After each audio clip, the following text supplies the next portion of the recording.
너는 다른 순양을 택하고 아론과 그의 아들들은 그 순양의 머리 위에 안수할지며 너는 그 순양을 잡고 그것의 피를 가져다가 아론의 오른쪽 귓뿌리와 그의 아들들의 오른쪽 귓뿌리에 바르고 그 오른손 엄지와 오른발 엄지에 바르고 그 피를 제단 주위에 뿌리고 제단 위에 피와 관유를 가져다가 아론과 그의 옷과 그의 아들들과 그의 아들들의 옷에 뿌리라.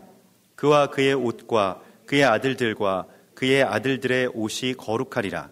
또 너는 그 순양의 기름과 기름진 꼬리와 그것의 내장에 덮인 기름과 간 위의 꺼풀과 두 콩팥과 그것들 위에 기름과 오른쪽 넓적다리를 가지라.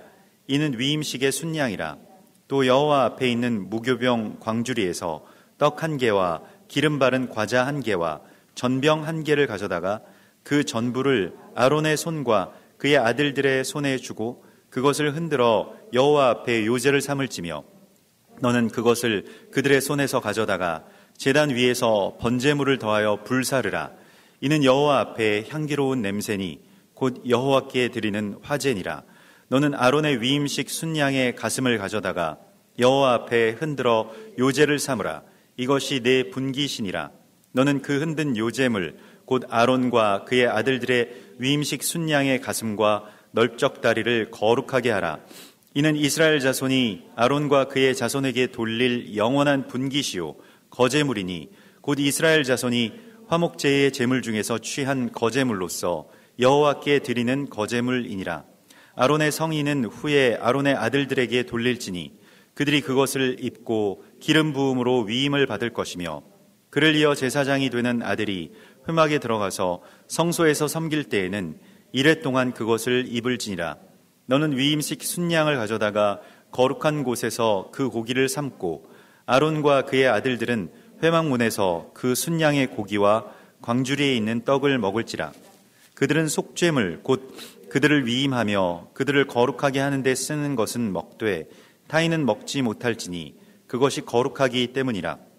위임식 고기나 떡이 아침까지 남아 있으면 그것을 불에 사를지니 이는 거룩한즉 먹지 못할지니라. 너는 내가 네게 한 모든 명령대로 아론과 그의 아들들에게 그같이 하여 이레 동안 위임식을 행하되 매일 숫송아지 하나로 속죄하기 위하여 속죄제를 드리며 또 제단을 위하여 속죄하여 깨끗하게 하고 그것에 기름을 부어 거룩하게 하라. 너는 이레 동안 제단을 위하여 속죄하여 거룩하게 하라. 그리하면 지극히 거룩한 제단이 되리니 제단에 접촉하는 모든 것이 거룩하리라. 아멘. 예, 이번 주에 이 토라 포션의 그 제목은 테짜베입니다. 그래서 명령하다 그리고 그가 명령하셨다라고 하는 그러한 그 말씀입니다. 그래서 점점 더 우리가 하나님의 그 부르심 가운데 가까이 나아가게 되는데 지난주에는 이제 테루마라고 해서 이것은 이제 자원하여 드리는 예물을 바치라라고 하는 것이었다면 이번 주에는 하나님께서 명령을 하시죠. 그래서 이 명령이라고 하는 것은 어떤 그 이해관계를 이렇게 절충하는 것이 아니고 오직 당신의 뜻에 내가 순복하겠습니다라고 하는 그 순복과 또한 그 주인 되신 하나님과의 관계가 이제 세워졌음을 말씀을 하고 있습니다. 그래서 우리가 하나님으로부터 명령을 받을 수 있는 그 관계가 되었다는 것은 하나님이 우리를 아주 전적으로 신뢰하시기 때문에 그의 명령을 받는다라고 하는 것은 주께서 우리와 동역하시겠다라고 하는 의미가 되기 때문에요. 굉장히 중요한 또 그 고귀한 하나님의 동역자로서 우리가 부르심을 받았다는 것을 여기서 표현하고 있습니다. 그래서 명령을 통해서 하나님께서는 세상을 창조하시고 또 세상을 구성하시고 또 다스리시죠. 그래서 하나님의 명령으로 말미암아서 세상이 창조된 것을 우리가 보았습니다. 빛이 있으라라고 하는 것은 명령이죠. 그리고 하나님께서 주시는 이 토라의 모든 말씀들 속에서 우리 가운데에 아주 강권적으로 명령하시는 것이 있습니다. 그래서 그리스도 예수와의 사랑이 우리를 강권하시면서 우리가 자꾸 여기에서 벗어나고자 하는 어떤 그 죄의 속성을 갖고 있고 또 사단도 이것을 굉장히 방해하고 흔들려고 하기 때문에 하나님께서 더 강력하게 어떻게 보면 이것을 강권적으로 역사하시면서 이끄시는 그 힘이 이 명령에 있게 됩니다. 그래서 하나님이 그 명령하신 것에 있어서 첫 번째가 이 제단의 메노라에 거룩한 기름으로 그 메노라에 불을 밝히라라고 하는 것이었고요. 그래서 제단에 불을 밝히는 것, 그것이 우리가 받은 첫 번째의 명령이고, 두 번째가 제사장의 의복을 입히는 것, 그리고 세 번째가 제사장의 위임 예식이 되겠습니다. 그래서 이 명령을 주시는데 우리가 생각할 때 일반적인 어떤 명령은 아니에요. 하나님께서 우리 가운데 주시는데 제단의 불을, 그러니까 거룩한 기름을 예비하여서 제단의 불을 밝히고 그것을 꺼뜨리지 않도록 하라. 제단의 불이, 그 메노라의 불이 꺼지지 않도록 하라라고 하는 것이 첫 번째 명령이었다는 겁니다. 우리가 유대인들 안식일을 지키는 것을 자세히 보면 그 안식일에 두 개의 촛불을 밝히게 되는데, 그 두 개의 촛불을 밝히는 데에 사명을 받은 그 직분자가 있습니다. 그게 그 집안의 어머니들이죠. 근데 그 집안의 어머니들이 항상 집에 불을 밝히게 되어 있습니다. 그 불을 밝히는 사명을 맡은 자이죠. 그러니까 이것은 신부의 사명이라고 할 수가 있겠습니다. 그러니까 신부가 무엇을 하는 것이냐? 세상에 빛이 된, 너희는 세상의 빛이라 라고 말씀하시면 빛이 되라고 마태복음 15장에서 말씀을 하셨죠. 빛이 된다라고 하는 것에 대해서 마태복음 15장의 그 말씀은 그냥 뭐 피상적으로 그냥 빛이 되라 이렇게 말씀을 하시지 않고, 빛이 되는 걸 어떻게 해야 빛이 되느냐? 너희가 나의 말을 그대로 행하여 사람들 앞에 빛을 비추도록 하라 이렇게 말씀을 하시거든요. 그럼 말씀대로 살아가는 삶을 통해서 빛이 비추어지는 것이지, 그냥 내가 뭐 빛이 있으라라고 한다고 해서 빛이 비추어지는 것이 아니라고 하는 것이죠. 그 말씀의 명령을 따라서 사는 그 삶이 곧 빛이라고 말씀을 하시고 있습니다. 이렇게 빛을 밝히는 자가 되는 것이고요. 또 이것이 꺼지지 않도록 지키고, 또 그걸 지킨다는 것은 계속해서 이 기름을 보충해주는, 기름을 계속 그 메노라에 계속 보충해 주어야 되는 사명이 있다는 겁니다. 이 제사장의 사명이죠. 기름을 보충한다라고 하는 것은 무엇입니까? 예수님께서도 계속 기름을 보충하러 가셨죠. 그 겟세마네에서 그 기름 짜는 틀이 있는 곳에서 습관을 따라서 기도하시는 것을 보게 됩니다. 기도하지 않으면 불이 금세 꺼지게 됩니다. 모처럼 살려놓았던 불씨가 꺼져버리게 되는 것이죠. 그래서 지속적인, 또 습관적인, 또 동역자들과 함께하는 그 기도에 대해서 예수님께서는 계속해서 원하고 또 우리를 부르시고 있습니다. 그래서 나와 함께 기도하자. 나와 함께 기도해달라. 깨어서 기도하자. 그 어떤 상황 가운데에서든지 계속해서 기도하는 것을 주께서 원하시고요. 또 제사장의 의복을 지어서 제사장을 입히는 것에 대해서 명령을 하셨죠. 제사장의 의복이라고 하는 것은 그 생명으로 사망을 삼키는 것을 말합니다. 사망이라고 하는 것은 우리가 가지고 있는 모든 한계, 어떤 두려움, 또 죄악됨, 또 거짓, 어디에 묶여있는 중독, 이러한 모든 것들이 우리 안에 그대로 그냥 고스란히 남아있죠. 사람이라고 하는 것이 사실 조금씩 개선이 될 수는 있지만은 좀처럼 잘 바뀌지가 않습니다. 사람이 바뀐다라고 하는 것을 성경에서는 좀 부정적으로 봅니다. 그러니까 사람이 뭐 태어나서 조금씩 뭐 교육을 통해서나 아니면 환경에 따라서 좀 변화될 수는 있겠습니다만은 성경은 그 정도의 개선을 우리 가운데 말씀하고 있지 않고 완전히 다른 하나님의 그리스도의 생명으로 이 사망이 삼켜지는 것을 원하십니다. 완전히 다른 사람이 되는 것을 원하시죠. 거듭남이라고 하는 것은 그 이전의 사람이 죽었고 새로운 사람이 태어났다라고 하는 것을 말씀을 하고 있고요. 제사장의 의복을 입힌다는 것도 그 거듭남과 같은 수준의 변화를 우리 가운데 말씀을 하고 있는 것입니다. 그래서 그 사람이 어떤 사람이든지 간에, 그래서 그 사람이 어떻게 제사장이 될 수 있겠어?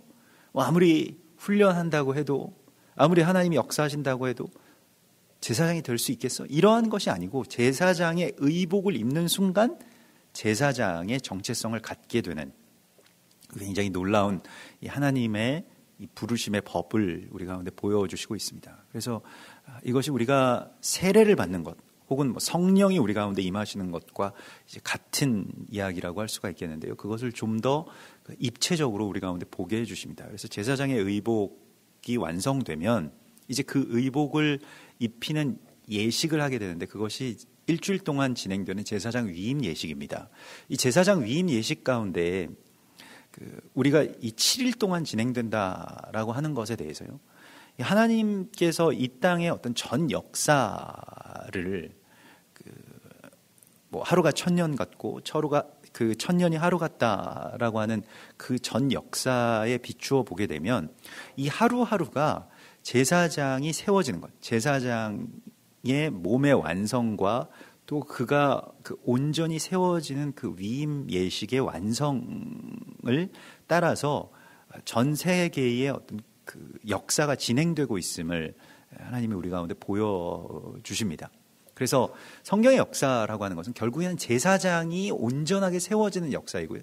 제사장이 세워진다는 것은 그리스도 예수와를 머리로 모시고 그 몸이 완전히 연합되고 완전히 제사장의 옷을 입고 거룩한 보혈과 기름 부으심으로 덧입게 된 그러한 그리스도 예수와의 몸의 완성, 그것은 이방의 충만함과 또 이스라엘의 회복과 다 연결되어 있을 것입니다. 그렇게 연결되는 그 모든 것들의 완성을 제사장이 세워졌다. 제사장의 위임 예식의 완성과 이제 같이 하나님께서 우리에게 말씀을 하십니다. 이것은 그리스도 예수께서 열어주신 그 새롭고 산 길, 그러니까 그 제사장됨의 그 길을 우리가 다 따라서 거기에 들어가고, 그래서 우리가 하나님의 아들들이 되고 그 제사장의 사명을 감당하게 되는 그 일을 온 세상이 또 주의 사람들이 다 연합하여서 이루게 되는 그 순간을 말씀을 하고 있는 것이죠. 이 제사장의 위임 예식 가운데로 하나님께서 우리를 부르시고 또 명령하심으로써 우리를 이와 같이 강권하셔서 제사장으로 세워주시는 것을 보게 됩니다. 이것이 구속사의 전체에서 일어나게 될 일이겠습니다마는 우리의 삶 가운데서 내가 제사장이 된다는 것은, 내가 거룩해지고 거룩한 제사장이 된다라고 하는 것이 아버지께서 그의 아들에게 가지셨던 소망이고, 그 소망이 또한 그의 아들들인 우리에게, 그러니까 예수님께서는 맏아들이라고 표현이 되어 있고 로마서에서는, 그리고 우리가 다 그의 어찌 보면 그 형제들, 동생들, 그러니까 그분을 닮은 그러한 거룩한 제사장으로서 이 땅 가운데 서게 되는 것이 하나님의 뜻이라는 것입니다. 그래서 이것이 오늘 이 말씀 속에서 제사장의 위임 예식 속에 우리가 오늘 새벽 예배에서는 이 어떤 교환의 제사가 일어난다라고 하는 것을 보았습니다. 그러니까 양방향의 제사인데, 이게 투트랙의 제사인데 한쪽 방향으로는 들어가게 되고요. 그러니까 거룩한 지성소를 향해서 어떤 제물과 그 피가 들어가게 되고, 반대로 나가는 제물이 있습니다. 그래서 그게 영문 밖의 제사라고 해서 영문 밖으로 내보내지는 제사가 있습니다. 그래서 거기에 어떤 각종 부산물들과 배설물들을 모아서 그것을 가지고 나가서 완전히 불살라 버리는 그러한 그 영문 밖의 제사, 그것은 그 수치를 짊어지고 우리가 그리스도 예수와 함께 영문 밖으로 나아가자라고 초대하는 히브리서 13장의 그 제사가 드려지죠. 그것은 이제 이방의 제단, 또 그 이스라엘 밖으로 사마리아와 땅끝으로 나아가게 되는 바로 그 제사의 방향을 말씀을 하고 있고요. 또 들어오는 제사가 있습니다. 그것은 이제 이스라엘의 제단 가운데로 들어오는 어떤 그런 제사죠. 근데 이것이 어느 것이 들어오는 게 이방이고 나가는 게 이스라엘일 수도 있고요. 또 왜냐하면 이스라엘이 다 내보내졌기 때문이죠. 예수님의 십자가 사건과 연속선상에서 일어난 일이 이스라엘의 멸망이고 유대인들의 디아스포라, 다 흩어져서 다 영문 밖으로 내보내지게 된 그런 사건이었기 때문에 이스라엘이 내보내지고 이방인들이 또 그 제단으로 들어오게 되는 이야기이기도 합니다. 그러니까 이것이 서로 연결되어 있음을 우리가 알아야 되는데요. 오늘 이제 19절의 말씀에서부터 이제 시작되는 이 네 번째 이 토라 파르샤에서 보면 너는 다른 순양을 택하고 이렇게 되어 있습니다. 그러니까 순양 2마리를 잡게 되어 있고요. 첫 번째의 순양은 완전히 제단에서 번제단에서 완전히 다 불사르게 되어 있고요. 두 번째의 순양, 여기서 다른 순양이라고 하는 것이 이 쉐니라고 해서, 이 쉐니라고 하는 것은 이중이라는 뜻입니다. 그러니까 두 번째라는 뜻도 되지만 이중이라고 하는 뜻이 있습니다. 그러니까 이게 이중이라고 하는 뜻은 첫 번째의 것과 두 번째의 것이 사실은 어떤 각각의 역할이 있지만 사실은 같은 제사를 드리고 있다는 거예요. 그런데 첫 번째의 제물은 번제단에서 완전히 다 불타버렸습니다. 그래서 그냥 재만 남게 될 때까지 태우는 것이 번제의 제사이고요. 그런데 이 두 번째 이중으로, 그러면 그것이 타는 동안 이중의 두 번째 양이 무엇을 하느냐? 아론과 그의 아들들이 그 순양의 머리 위에 안수한다는 것입니다.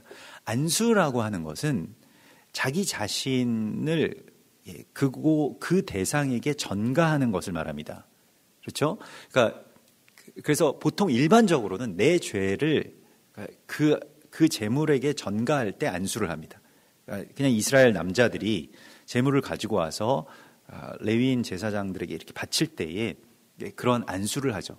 근데 오늘 여기에서 제사장이 그 다른 두 번째의 양에게 안수하는 것은 물론 전가의 의미도 있습니다만은, 그러나 또한 이것은 위임의 의미도 갖고 있습니다. 우리가 안수한다라고 했을 때 그것이 이제 계승되는 것입니다. 그래서 제사장의 이 직분이, 또 제사장의 정체성과 위임이 그 두 번째의 양에게 들어간다라고 하는 것은, 이것이 또한 첫 번째의 제물, 그러니까 이것은 첫 번째의 산 제물은 이스라엘이었죠. 이스라엘이 번제단에서 소멸되는 것과 같이 예루살렘이 불타고 멸망하는 일들이 몇 번 있었습니다. 그런데 그러한 과정 속에서 다른 이제 이방의 이 빛이 전가되는, 그러니까 이 제사장의 어떤 안수가 이루어지는 일들이 있었다는 것입니다. 그래서 그것이 바벨론에서도요. 바벨론의 이스라엘 백성들이 그렇게 멸망해서 나아가게 됐을 때 바벨론에서부터 이제 아수르로 이어지는 이 제국의 역사 속에서 이 하나님의 말씀이 전파되기 시작합니다. 세계로 그렇게 뿌려지기 시작하죠. 또 두 번째로 이제 이스라엘이 불타고 멸망했을 때에 또한 이방인들이 기름 부으심을 받게 되죠.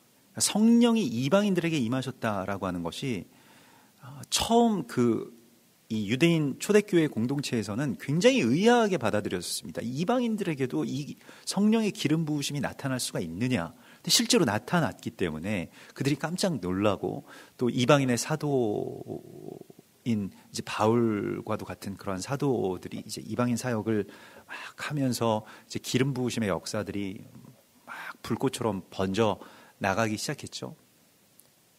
이 일들이 어떻게 이루어졌느냐? 첫 번째의 제물이 번제단에서 완전히 불태워졌을 때, 두 번째의 제물은 제사장에게 안수를 받는 그러한 일이 일어나게 되는 것입니다. 이것은 어떻게 보면 교환의 예배이기도 하고요. 또한 이것이 이중에, 그러니까 같이 이 일을 합력하여서 이루는 그러한 하나님의 전략이기도 하죠. 그래서 이스라엘이 그들의 넘어짐이 너희의 풍요함이 되었다, 너희의 부요함이 되었다라고 로마서 11장을 말씀을 하고 있습니다. 이러한 두 가지의 이 제사를 하나님께서 이 제사장 위임 예식 가운데 보여주십니다. 그래서 둘째 순양은 그러면 무엇이 되느냐? 그렇게 안수를 받고 나서 어떤 일이 있습니까? 머리 위에 제사장이 안수를 하면 우리가 제사장의 축복을 받는다는 것, 지난번에도 가이 코헨 목사님이 오셔서 제사장의 축복을 우리 가운데 하시고 기름을 부어서 축복하시는데, 그래서 다 우리가 기쁜 마음으로 다 받았습니다마는, 제사장이 축복을 하고 제사장의 안수를 한다라고 하는 것은 그 뒤에 이어지는 더 큰 축복과 연결되어 있습니다. 무엇입니까? 그 순양이 풀려나서 뭐 잘 먹고 잘 살았다 이런 이야기로 끝날 것 같지만 그렇게 끝나지 않고 둘째 순양은 피를 흘립니다.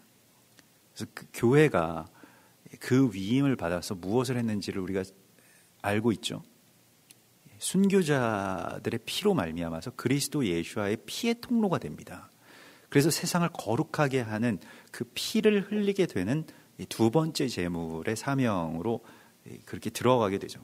우리가 피를 흘린다라고 하는 것에 대해서 두려운 마음을 갖고 있습니다마는 실은 이것이 제사장의 사명인 것이죠. 예수와께서 당신의 몸이 그 손과 발에서 피가 흐르기를 그렇게 구하시면서 그것이 어떤 가학적인 것이 아니고 하나님께서 이 세상을 구원하시기 위한 통로로서 우리가 사용되고 교회가 그리스도 예수와의 몸을 이루어가는 것에 있어서 그 순교자들의 피를 통해서 그 일들이 일어난다는 것은 교회사적으로는 굉장히 자명한 일입니다.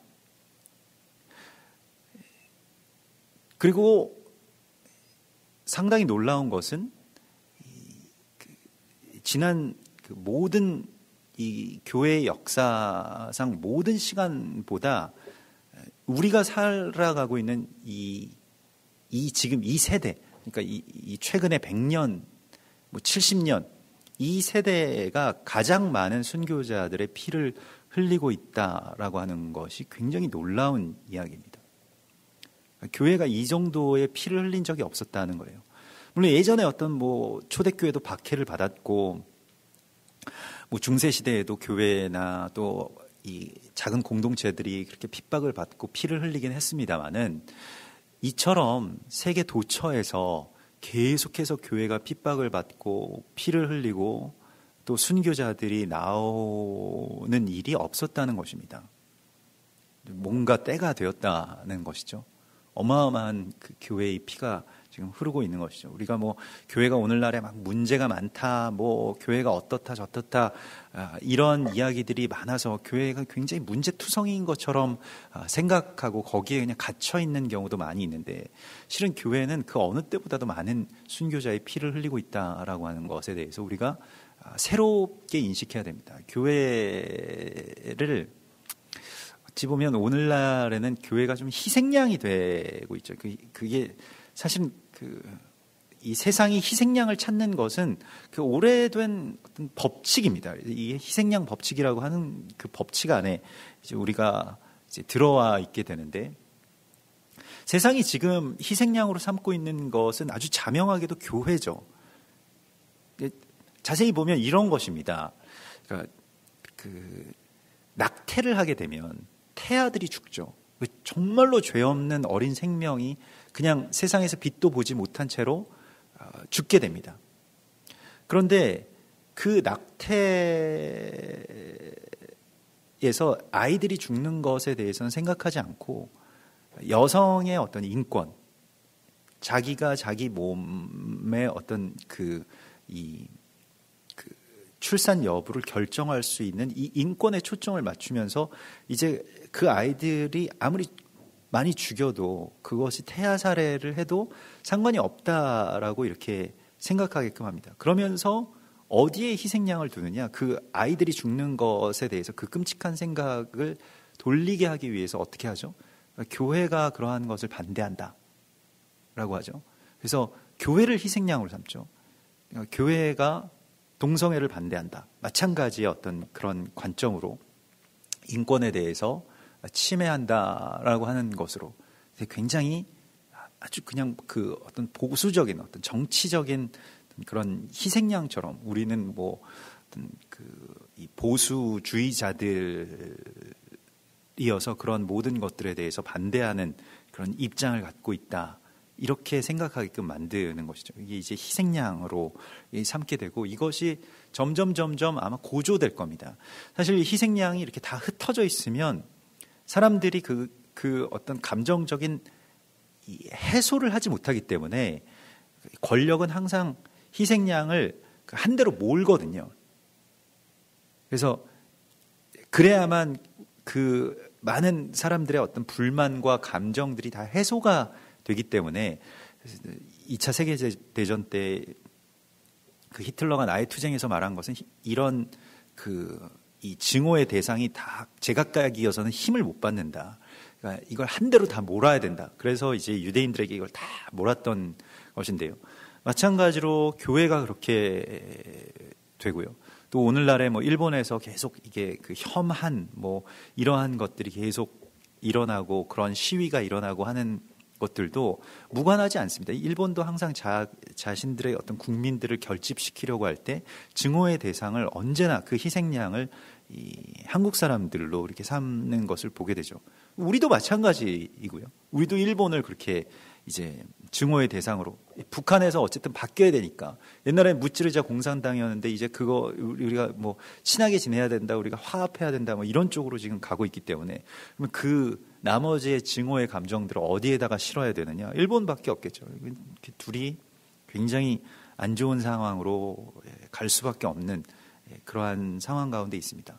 마찬가지로 이제 교회가 그런 증오의 대상으로서 내몰려지게 되는 시대에 우리가 왔다는 것은 굉장히 분명한 것입니다. 그래서 정부, 언론, 뭐 예전에는 모든 뭐 지식인들이 다 기독교인들이었고 또 교회를 좋아했고 또 믿음을 갖고 있었고 뭐 이러한 일이었다면 지금은 완전히 뒤바뀌어서 이제 예수 믿는 자들이 말이 안 통하는, 그리고 그 모든 인권을 말살하고 자기들의 어떤 그 이상한 믿음을 지킨다는 명목으로 사회를 파괴하는 어떤 반사회주의자, 반정부주의자처럼 이렇게 몰아가게 되죠. 그래서 이 핍박이 점점 더 거세질 것입니다. 이것은 세상이 우리를 미워하게 되는 것은 이제 그 때가 가까워졌음을 알게 하는 그러한 반증이기도 하기 때문에 우리가 그 시대를 안다라고 하는 게 굉장히 중요한 것인데, 지금 이 시대는 이전에 우리의 이 이전 세대의 그 교회의 양상과는 전혀 다르게 진행될 겁니다. 특별히 우리의 자녀들은 더 어려운 시간 속에서 예수를 믿어야 할 겁니다. 우리는 뭐 예수 믿는다라고 하면 그러시냐, 뭐 그래 나도 믿어야 되는데 요즘 바빠서 못 믿는다, 뭐 이런 정도의 어떤 그 시기에 이전에는 살았었다라고 한다면 오늘날에는 예수를 믿는다라고 말하기가 굉장히 어려운 그런 시간 속에 들어가게 되고, 아이들도 학교에서 나 기독교인이라고 이야기하기가 점점 더 어려워지는 그런 시간 속에서 이제 예수를 믿어야 하고 결과적으로는 그것을 증거해야 되고, 또 어떤 선택의 상황 가운데서 뭐 낙태나 뭐 동성애나 뭐 다른 어떤 이상한 주의나 이단들이 이제 그 틈을 타고 들어오는 것에 대해서 이제 피를 흘려서 그것을 지켜야 되는 그러한 시기, 그러니까 정말로 피의 어떤 그 전선이 그렇게 확정되는 그런 시간 속으로 우리가 들어가고 있으면 자명한 것입니다. 근데 이것은 반면 좋은 것입니다. 주님의 시간이 지금 점점 다가오고 열리고 있는 것이기 때문에 이것이 우리에게 두려운 이야기들이 아니라 좋은 일이라는 겁니다. 정말로 그리스도 예수와의 몸을 이루게 되는 그 일의 확정, 정말 제사장의 위임 예식이 진행되는 것과 같은 그 이야기이기 때문에 교회가 피를 흘린다라고 하는 것은 물론 개인적으로는 어떤 비극일 수 있습니다만, 그 사건 자체는 굉장히 비극일 수 있겠습니다만은, 그리고 거기에 눈물과 피의 그 아픔들이 없을 수는 없겠습니다만은, 그러나 그것은 그리스도 예수의 시간이 그 열리게 되면, 그 부활의 날에는 그것이 가장 좋은 어떤 기억으로, 또 가장 좋은 간증으로, 가장 좋은 그 부활의 어떤 추억으로 그것이 선포될 것이기 때문에, 그것에 대해서 우리가 두려운 마음을 가지기보다는 이제 이런 시기가 되었기 때문에 다른 양상의 교회, 다른 양상의 이 믿음을 우리가 그 지키기를 예비해야 된다라고 하는 것이 하나님께서 우리 가운데 주시는 이 마지막 때의 지혜입니다. 그래서 마지막 때는 정말로 깨어서 그것을 실제로 예비하고 있는 자들에게 마지막 때가 열리고 또 우리가 그것을 감당할 수 있는 것이지, 그냥 마지막 때가 이 열처녀 비유 가운데서도요, 그 주인이 더디옴으로, 그러니까 신랑이 더디옴으로 다 졸며 잘세라고 하는 말씀이 나오잖아요. 더디 오니까 어차피 안 올 거다라고 생각하고 기름을 예비하지 않았던 그 신부들은 신랑에게로 나아갈 수가 없게 되었죠.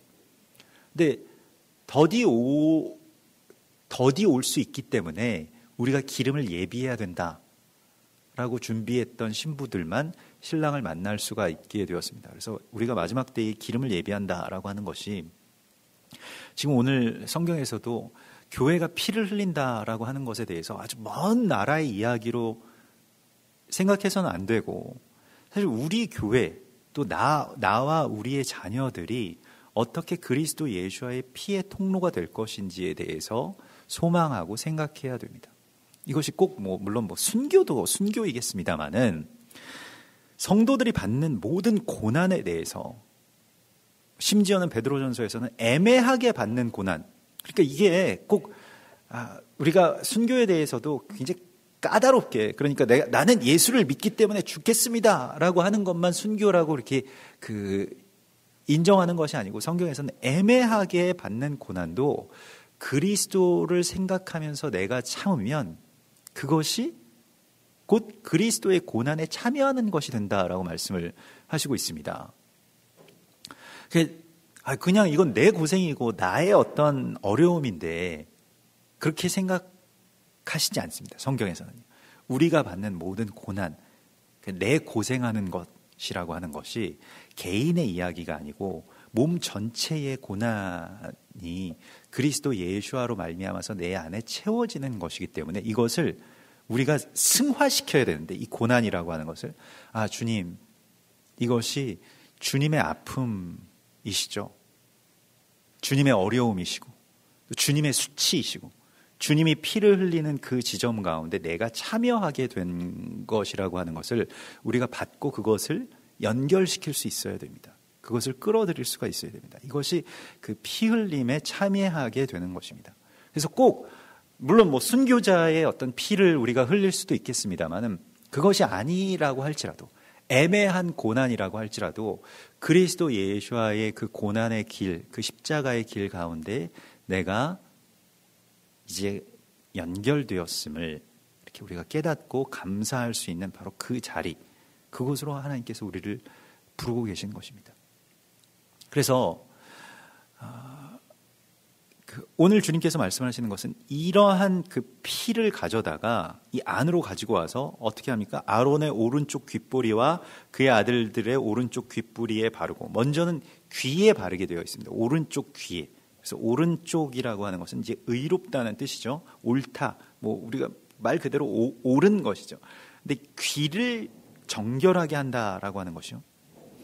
그 들을 귀에 대한 그 귀의 정결함이라고 하는 것이 굉장히 중요합니다. 귀가 정결하지 않으면 어떻게 되겠습니까? 그러니까 뭘 들어도 이상하게 왜곡되어서 들리겠죠, 내 안에서. 특별히 귀가 정결하지 못하면 하나님의 말씀이 내 안에서 왜곡되어 버립니다. 들어오는 순간 왜곡되어 버리게 되는 것이죠. 계속 이것이 하나님께서 뜻하신 그 진리가 아닌데 내 안에서 이상하게 왜곡되어서 하나님의 말씀들이 그 왜곡되는 현장들을 우리가 많이 보아왔습니다. 비단 이단들에서뿐만이 아니라 이 기독교 안에서도, 이게 교회 안에서도 그렇게 왜곡된 말씀들을 많이 우리가 보게 되었죠. 그게 왜 주로 왜곡되던가요? 자기 안에 있는 모든 어떤 자아와 욕심과 또 이전의 어떤 편협한 생각들이 다 뒤엉켜서 하나님의 말씀들이 들어오는 그 입구, 귀에서 이미 그것이 그 단계에서부터 왜곡돼서 그냥 이상하게 듣는 것이죠. 그러면 이제 답이 없습니다. 들어올 때부터 그렇게 들어오게 되어 있기 때문에요. 뭘 소화시키고 또 그것을 행하고 하는 대로 나아갈 수가 없는 바로 그 단계죠. 그래서 우리가 이 들을 수 있는 귀를, 들을 귀를 달라고 구해야 됩니다. 계시록에서도 계속해서 귀 있는 자는 이라고 부르시죠.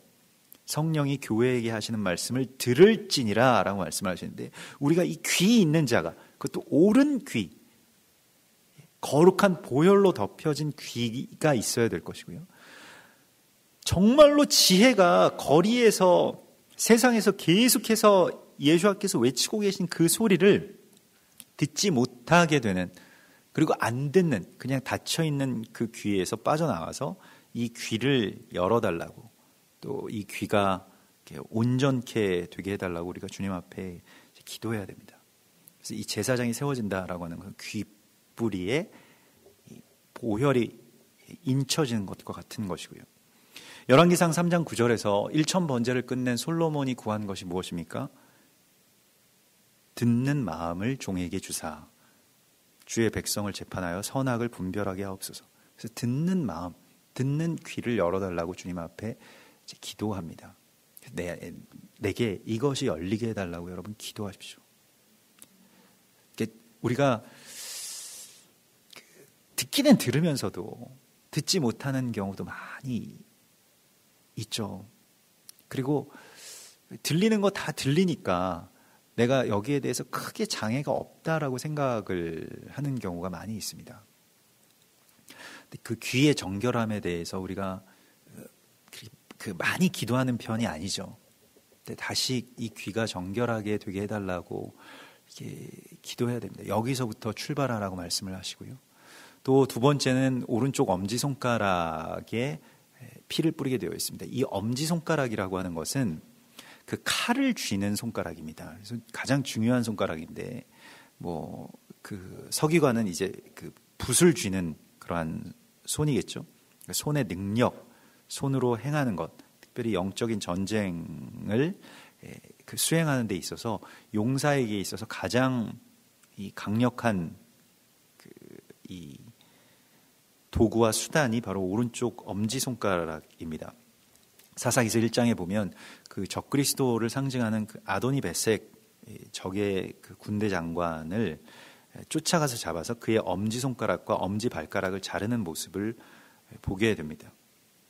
그래서 이게 이제 그 엄지손가락과 엄지발가락을 자른다는 것은 그 무장 해제를 한다는 것을 말하고요. 우리가 엄지손가락과 엄지발가락에 보혈이 뿌려진다라고 하는 것은 두 가지의 의미가 되겠습니다. 이것이 온전케 되는 것이고요. 또 하나님 앞에서 내가 이제 완전히 무장 해제가 되는 것을 말합니다. 더 이상 저항하지 못하게끔 만드는 것이죠. 피가 뿌려진다라고 하는 것은 바로 그것입니다.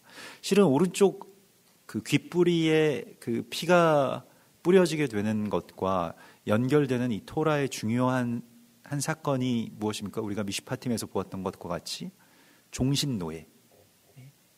종신노예가 될 때 이 오른쪽 귓뿌리에 이 구멍을 뚫어서 문지방에 같이 못을 박아서 구멍을 뚫어서 이제 그 주인을 사랑해서 풀려나지 않겠다고 선언한, 희년 가운데서도 나는 이 집에서 나가지 않겠다라고 선언한 주인의 동역자가 됐다는 것을 표현하죠.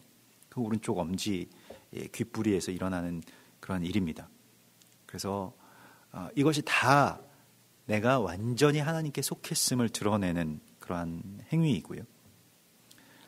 또 이것은 어떻게 보면 몸의 가장 이 바깥 부분에 이 피를 바르는 것도 되고요. 제단의 넷불에 피를 바르는 것과 같이 제사장의 몸의 성결함을 그렇게 선포하는 데 있어서 오른쪽에 이렇게 뿌리게 되고, 제단에는 이제 넷불에다가 피를 뿌리게 되는데, 이 피를 뿌리는 행위를 통해서 제단을 거룩하게 하고 제사장을 거룩하게 하는 것이 굉장히 중요합니다. 제단과 제사장의 거룩함을 위해서 우리가 지금 이 일을 하고 있는 것입니다. 우리가 오늘날 교회나 혹은 목회자들의 어떤 문제가 있다라고 하는 보도도 많이 나오고, 이게 다분히 의도적인 것이기도 합니다만은 또 팩트인 경우도 있죠. 그래서 그런 것을 볼 때 그냥 마음이 안타깝고 혀를 끌끌 차고 이러한 것에서 그쳐서는 안 되고요. 사실은 이것은 어찌 보면 이 제단과 제사장들이 거룩함이 훼손되게 되면 결국 세상이 그 죄와 오물을 그대로 뒤집어 쓴 채로 살아갈 수밖에 없습니다. 그래서 제단과 제사장의 거룩이 회복되는 것에서부터 세상의 변화가 일어나게 되는데, 무엇이 더 쉽겠습니까? 그냥 제단과 제사장을 그렇게 회파하는 게 더 쉽겠죠. 사단의 입장에, 대적의 입장에서는요. 그래서 그런 일들이 계속해서 일어나고 지속적으로 일어날 텐데 여기에서 우리에게 필요한 것은 무엇이냐면 이것을 거룩하게 할 피입니다. 그래서 이 피를 거기에 바를 수 있어야만 이 제사장의 위임 예식이나 아니면 성막의 완성에서 계속해서 그 피를 바르라, 피를 가져다가 뿌리라 이렇게 말씀하시는 것의 성취가 우리 안에서 일어나야 하고요. 우리가 그렇게 거룩하게 하는 자가 되어야 됩니다. 그러한 산 제물로서의 피가 필요하다라고 하나님 말씀을 하고 있습니다. 그래서 제단 위에 피와 관유를 가져다가 아론과 그의 옷과 그의 아들들과 그의 아들들의 옷에 뿌리라. 그와 그의 옷과 그의 아들들과 그의 아들들의 옷이 거룩하리라. 여기서 이제 피를 뿌리는데요. 또 제사장의 위임이 있을 때에 좀 중요한 말씀이 한 가지가 있습니다. 이거 무엇입니까? 그의 아들들에게라고 하는 말씀이죠.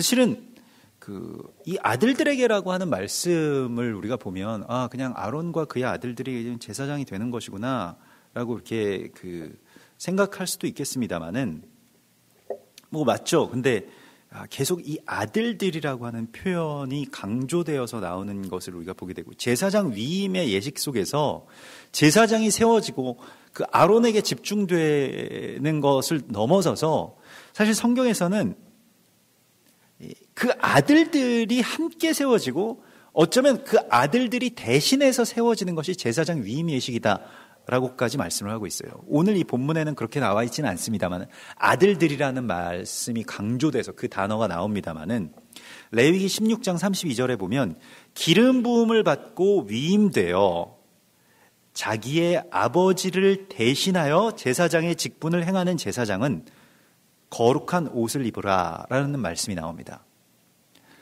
제사장 위임 예식 가운데 이미 기본적으로 있는 그 하나의 어떤 아주 중요한 컨셉이 무엇이냐면 아버지를 대신하는 아들 제사장의 이야기입니다. 사실은 그렇지 않겠어요? 우리가 오늘날에도 뭐 교회의 어떤 세습 문제가 굉장히 많이 나오는데 구약 시대의 이 제사장은 제사장을 세울 때 아들과 같이 세웁니다. 제사장의 위임식이 있을 때 사실 우리는 일반적으로 오늘날의 어떤 뭐 이거 그냥 편하게 생각할 때 우리가 목회자라고 생각한다면은 목회자를 세울 때 그 아들들을 같이 목회자로 세운다 이런 일은 오늘날에는 없습니다. 아들들은 어리고 아직 미숙하고 실제로 그래서 나답과 아비후 그 아론의 그 두 아들이 제사장 위임 예식 중에 죽습니다. 이런 일들이 있는데 그냥 아론이 혼자 제사장 해도 사실은 제사장은 레위인들이 돕는 것이기 때문에 제사장이 뭐 인원이 티오가 많아서 아들들을 그렇게 세워야 되는 게 아닙니다. 그런데 계속해서 그 아들들을 세워라. 또 제사장이라고 하는 존재는 아버지를 대신해서 아들들이 그 아버지를 계승해서 역할을 하는 것이다 라고 이렇게 말씀을 하고 있습니다.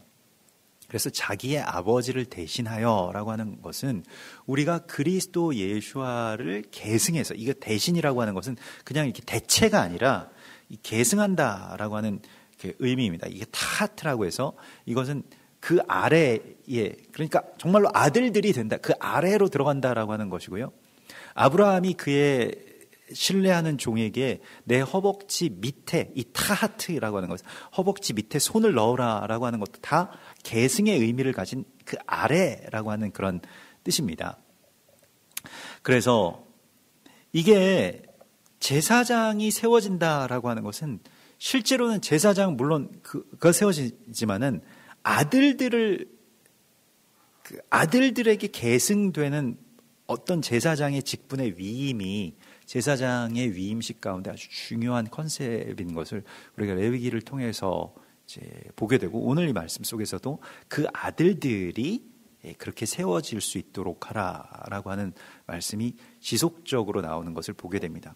그래서 먼저는 예수와께서 행하신 일을 우리가 감당하는 것이기도 하지만 또 우리가 감당하는 것을 우리의 자녀들이 감당하는 그 동시적인 어떤 세움이 제사장의 위임 예식 가운데 있는 아주 중요한 지혜입니다. 같이 세우는 거예요.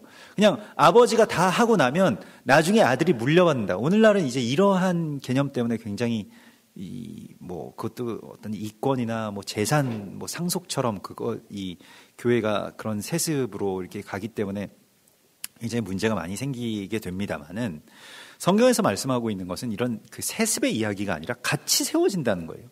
그러니까 아비의 마음이 자녀들에게로, 자녀들의 마음이 아비들에게로 돌이켜지게 되는 이 공동체적인 제사장의 회복이 제사장의 위임 예식 가운데 있습니다.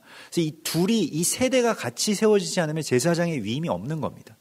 그러니까 그 아론 한 사람 세우는 이야기가 아닌 것을 우리가 보게 됩니다. 그래서 계속 그 아들들이, 심지어는 아들들이 아버지를 대신해서라고 하는 말씀으로 이 세대의 계승에 대해서, 또 이것이 단순히 그냥 바톤을 이어받는다라고 하는 측면이 아니라 동역한다라고 하는 의미로서 성경이 우리 가운데 말씀하고 있는 것입니다. 히브리서 2장 10절에 그러므로 만물이 그를 위하고 또한 그로 말미암은 이가 많은 아들들을 이끌어 영광에 들어가게 하시는 일에 그들의 구원의 창시자를 고난을 통하여 온전하게 하심이 합당하도다. 예수님께서 고난의 창시자이고요. 우리가 그 아들들로서 드러나기 위해서, 그 아들의 컨셉을 우리 가운데 보여주시기 위해서 하나님이 친히 그 아들의 몸으로서 이 땅 가운데 오신 것이죠. 그래서 아들을 보여주신 것이죠. 로마서 8장 19절에서 피조물이 고대하는 바는 하나님의 아들들이 나타나는 것이다. 그냥 예수님이 이 땅 가운데 오시는 이야기라고 하는 것은 한 개인이 이 땅에 어떤 슈퍼맨처럼 오시는 이야기가 아닙니다. 하나님의 아들들이 나타나는 것이 각 세대에, 각 나라에, 각 지역에, 각 가정에 하나님의 아들들이 나타나는 것이 피조물이 고대하는 바다라고 말씀을 하고 있습니다. 그러니까 재림에 대해서도 한 어떤 초인적인 무슨 아이언맨 같은 그런 히어로가 나타나서 세상을 변화시키고 이런 이야기가 아니라는 거예요. 아들들이 세워지는 이야기라고 성경이 말씀을 하고 있습니다. 에베소서 1장 5절에서도요. 그 기쁘신 뜻대로 우리를 예정하사 예수 그리스도로 말미암아 자기의 아들들이 되게 하셨으니. 그래서 그 어떤 아들들, 그러니까 세상은 불순종의 아들들을 만들려고 하는 것이고요. 그래서 막 아들들이 항상 반항하고 부모와 갈라지고 서로 싸우고 반목하고, 이게 이제 에베소서 2장 2절에서는 곧 지금 불순종의 아들들 가운데서 역사하는 영, 그게 공중권세 잡은 자의 영이라고 말씀하고 있죠. 그 공중권세 잡은 자가 뭘 하느냐? 아들들을 불순종의 아들들로 만든다는 거예요. 정말 잘 진행되고 있죠. 아들들이 불순종하고 부모 세대의 어떤 믿음에 대해서 공격하고 욕을 하고 침을 뱉고 이러한 것이 이제 서구 이 기독교 사회에서 일어나는 굉장히 큰 병폐들이고, 오늘날 한국 교회에서도 그 정도는 좀 다분히 공격적이진 않고 그냥 무관심적인 것으로 나타나고 있죠. 하나님의 진노는 불순종의 아들들 가운데 임한다라고 성경이 말씀하고 있습니다. 그래서 이 아들들에 대한 개념을 우리가 오늘 이 제사장 위임 예식 속에서 아주 깊이 만나게 됩니다. 그래서 그 아들들의 옷을 거룩하게 하라. 같이 동시에 일어나는 일입니다. 그러니까 다음 세대라고 하는 것도 사실은 적절한 표현이 아닌데, 왜냐하면 우리 다음의 이야기가 아니라 우리 동시대의 동세대라는 거예요. 이게 같이 연결되지 않으면 제사장이 제대로 세워진 것이 아니라고 하는 것을 성경은 여러 번 거듭 계속해서 말씀을 하고 있습니다. 같이 가는 것입니다. 그래서 우리가 다 하고 나서 너희에게 물려주겠다라고 하는 그런 개념으로서 다음 세대를 세우려고 하면 안 됩니다. 같이 우리가 이 일을 하자, 같이 이것을 세워나가자라고 하는 동역의 개념으로서 세우는 것이 제사장의 사명이라고 말씀을 하고 있습니다. 그래서 이 아이들이 내 나이가 될 때까지 기다리고 이러한 것이 아닙니다. 이 아이들만이 할 수 있는 그 나이에 어떤 사명이 있기 때문에 그것이 이 세대와 세대가 연결되어서 행해야 될 굉장히 중요한 이 제사장의 사명이고 제사장 사명의 위임의 이 완성이라고 하는 것을 아들들의 옷이 거룩하리라. 그의 옷과 아들들이, 그와 그의 아들들이라고 하는 표현으로 계속해서 등장하고 있습니다. 레위기에 보면 더 자세하게 나올 것이고요. 그리고 이제 22절에서는 그 안에 있는 순양의 기름과 기름진 꼬리와 그것에 내장에 덮인 기름과 간 위의 꺼풀과 두 콩팥들과 이게 다 그 내면의 어떤 그 기름이라고 하는 것에 대해서 이제 말씀을 하고 있습니다. 그래서 내장에 덮인 기름을 이 케레브 할레브라고 해서 이 마음이 살쪄서 기름 덩어리 같이 되었다는 것이고요. 더 이상 간절한 것도 없고 갈급한 것도 없고 그냥 하나님이 하시겠다고 하면 반대는 안 하고 그렇다고 해서 내 안에 그것이 갈망이 되지 않는 어떤 그런 상태를 말합니다. 이게 마음이 기름지다라고 하는 상태이고요. 이게 요한계시록에서도 보면 이게 그들이 마음이 부자여가지고 무엇이 막 간절한 것이 없는 그 교회의 상태, 또 차지도 덥지도 않은 어떤 그런 교회의 상태. 특별히 뭐 주의 일에 대해서 반대는 안 해요. 교회 가는 거에 대해서도 반대는 안 하고 가끔씩 뭐 나와 보기도 하고 하는데 사실은 아무런 갈급함도 없는 어떤 그런 상태. 예, 그게 이제 내장의 기름이라고 표현이 되고 있는데 이것을 다 가져다가 간 위에 꺼풀과 그 두 콩팥과 기름과 오른쪽 널쩍다리를 가지라. 이것이 위임식의 순양이라. 그래서 이것을 다 태워버리는 어떤 그런 제사가 성경에서 나오는 어떤 짐승 제사, 특별히 이 제사장 위임 예식 가운데 있는 제사에서 아주 중요한 제사입니다. 그래서 제사장의 사명을 받는다라고 하는 것은 간절함의 회복이고요. 마음에 끼어 있는 이 기름이 태워져야 되겠는데 참 이게 또 어려운 일이죠. 그래서 하나님 앞에 이 간절함을 회복한다라고 하는 심령의 가난함을 회복한다라고 하는 것이 성경에서 말씀하고 있는 예수님이 말씀하신 첫 번째 복입니다. 그래서 내 안에 이런 기름덩어리 같은 것들이 있다면 실은 우리가 그 내장의 어떤 그 지방들이 하는 일이 물론 그것 때문에 굉장히 더 결과적으로는 악화되지만은 1차적으로는 내장 기능을 보호하기 위해서 기름을 친다는 것을 우리가 오늘날의 의학 상식으로 알고 있습니다. 그러니까 흔히 말하는 뭐 지방간 같은 것이죠. 지방이 내장을 덮는 이유가 그 내장의 기관들을 보호하기 위해서죠. 그런데 잘못된 방향으로 보호하는 거죠. 기름으로 보호하면 나중에는 그 기름 때문에 죽습니다. 그리고 더 기능이 약화됩니다. 그 본래의 기능을 할 수 없도록 만듭니다. 그래서 우리가 이게 보호가 아니라 오히려 이게 뭐 어찌 보면 막 과잉 보호한 아이를 망치는 것과 마찬가지로 이 기름이 어떤 자극에 대해서 하나님이 나에게 말씀하시는 것이 내 안에서 막 찔리고 또 그게 내 안에서 어떤 작용을 해야 되는데 그걸 못하게 만드는 거예요. 이것을 일종의 평안이라고 착각하게끔 만드는 것이 사단의 일입니다.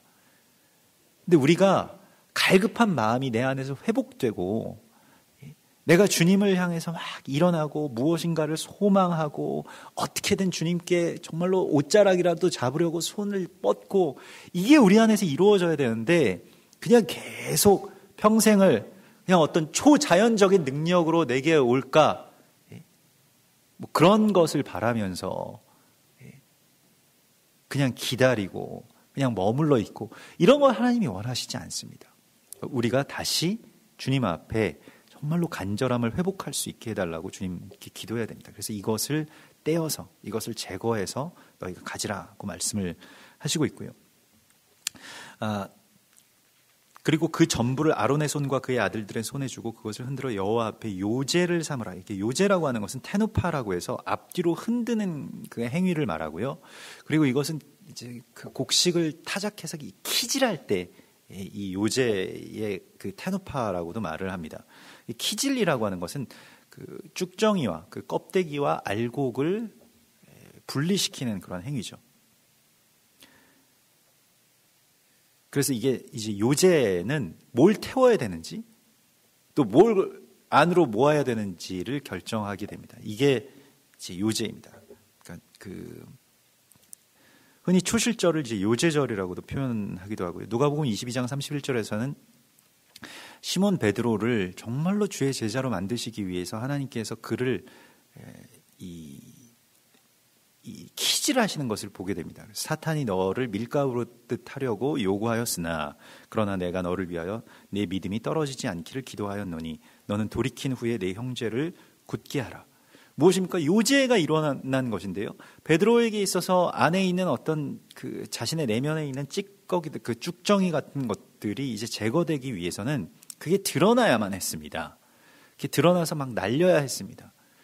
그래서 자기의 어떤 호기로 내가 뭐 예수님을 위해서 모두 하고 모두 하겠습니다. 그리고 심지어는 뭐 칼도 빼고 뭐 그 제사장의 종을 그렇게 베기도 하고 이런 일들을 하는데 실제 그 마음 안에 있는 두려움 때문에 그런 일을 하는 것이죠. 오히려 두렵기 때문에 더 크게 소리내고 과장하는 것이죠. 나는 믿음이 좋고 나는 이걸 하겠고, 근데 실제로는 그것이 이게 잘 분리가 안 된 겁니다.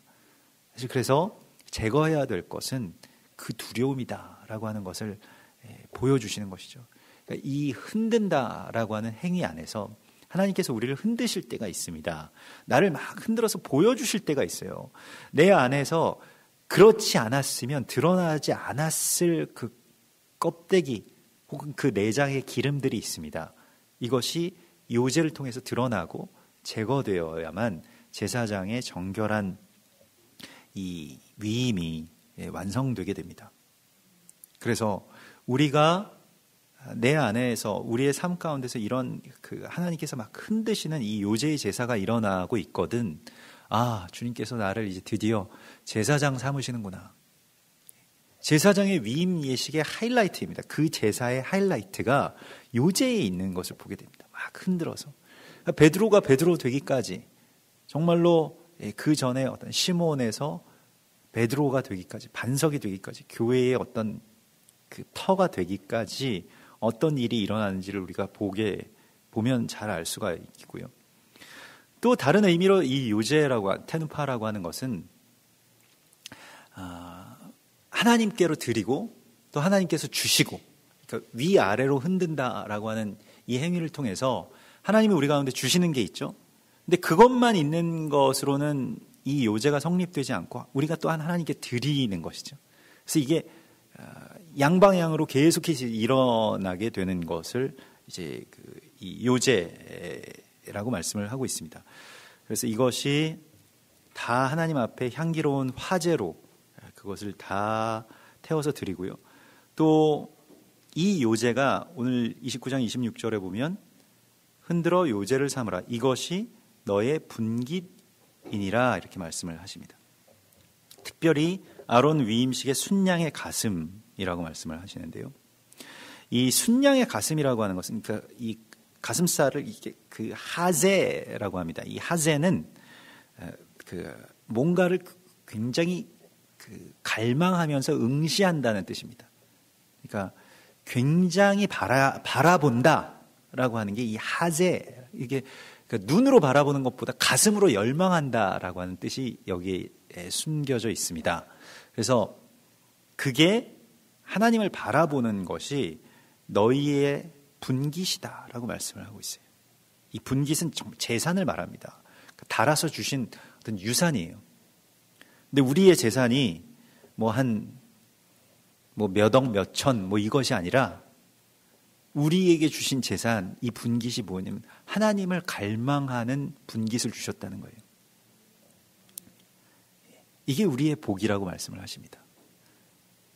우리가 실은 이걸 원하지는 않았는데요. 몇 억, 몇 천을 이전까지는 원했는데 그걸 안 주시고 너희의 분깃은 하나님 갈망하는 것이야 라고 말씀하고 있습니다. 그러니까 평생에 우리가 몇 억, 몇 천을 가지고 뭘 했고 뭘 샀고 뭘 남겨줬다, 이것이 아니고요. 주님을 정말로 나의 온 가슴으로 원하는, 하나님을 바라고 구하고 끝까지 응시하는,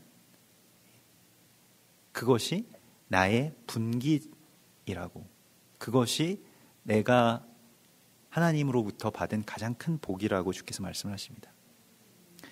시편 142편 5절에 여호와여 내가 주께 부르짖어 말하기를 주는 나의 피난처시오 살아있는 사람들의 땅에서 나의 분깃이시라 하였나이다 라고 말씀을 하십니다. 하나님이 내 분깃되는 복을 하나님께서 우리 가운데 주신 겁니다. 그래서 오늘도 우리가 주를 바라게 하시고 주의 말씀을 응시하게 하시고 주의 뜻을 쫓아서 살아가도록 나의 가슴으로 원하는 바로 그것만 가지라고 말씀하십니다. 제사장이 가져야 될 것은 그것밖에 없는 거예요. 다른 소유가 아니고요. 다른 것들이 없다라고 해서 우리가 불평할 게 아닙니다. 우리가 주님 바라고 있는 바로 이것이 우리에게 분깃이라고 말씀을 하고 있습니다. 근데 이까지 이 가슴덩어리 하나 가진다고 제가 만족할 줄 알았습니까? 이렇게 우리가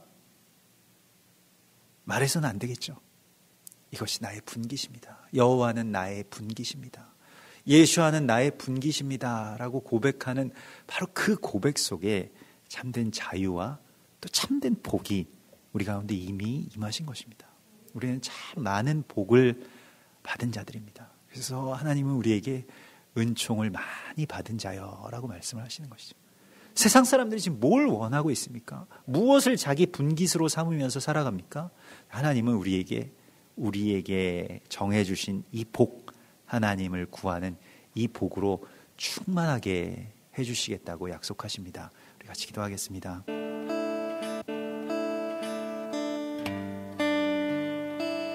오 주님, 참으로 주님의 명령으로 이 세상에 어둠을 주의 빛으로 밝히신 것 같이 주님의 명령으로 말미암아 우리 안에 있는 모든 어둠들이 주의 빛으로 밝아지게 하여 주시옵소서.